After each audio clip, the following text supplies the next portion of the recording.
Aujourd'hui, dans Au détour d'un livre, Celle qui n'était plus de Boileau et Narcejac.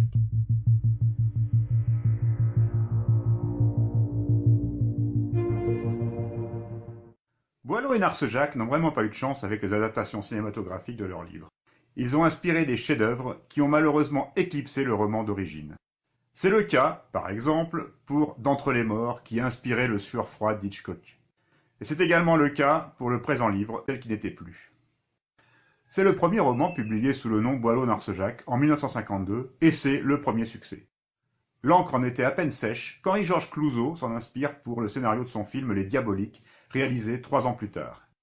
Le succès du film phagocyte le roman à tel point que ce dernier a ensuite été rebaptisé du nom du film, le titre original n'étant gardé qu'en sous-titres et entre parenthèses, comme par exemple dans l'édition que j'ai ici. Depuis, justice a été rendue au film, puisque dans les éditions récentes, il a repris son titre d'origine, et c'est le titre du film de Clouzot qui est entre parenthèses. Il faut dire que comme dans tout bon polar, l'intrigue est très maligne. À la base, c'est une banale histoire de meurtre. Un homme qui tue sa femme avec la complicité de sa maîtresse pour récupérer l'argent de son assurance vie.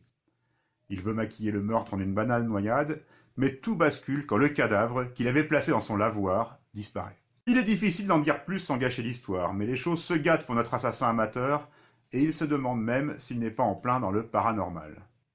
Le livre est écrit depuis son point de vue, et on sent lentement mais sûrement l'angoisse monter en lui jusqu'au dénouement final. Évidemment, pour ceux qui ont vu le film de Clouzot, il n'est pas difficile de deviner la fin du livre, même si le cinéaste a pris énormément de liberté avec l'histoire, puisqu'il n'en a gardé que la trame. Mais même si on en devine l'issue, on suit avec intérêt les affres du héros.